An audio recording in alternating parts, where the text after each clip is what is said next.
Dada anaitwa Jasmine alikuja kwangu akaniambia, Khan, niliingia kwenye mahusiano na mwanaume ambaye ameniweka njia panda kiukweli. Hata mimi niliposikiza story yake ilinihuzunisha na nimeshindwa cha kumwambia mpaka sasa hivi, nikaamua nilete kwenu. Jasmine anasema alikuwa kwenye mahusiano na mwanaume ambaye walikutana tu kwenye basi wakiwa wanaenda mkoani. Baadaye wakawa marafiki na wakaingia kwenye mahusiano yale serious kabisa.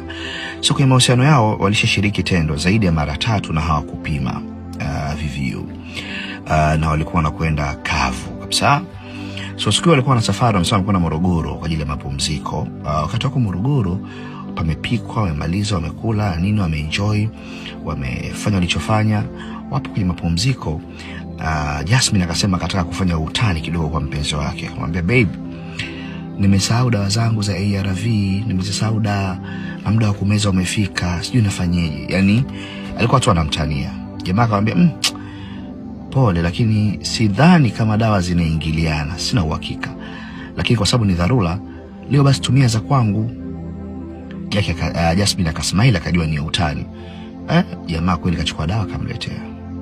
Kampa, hizi hapa za kwangu, tumia. Yeye alikuwa anatania. Unaona fanyaje hapo?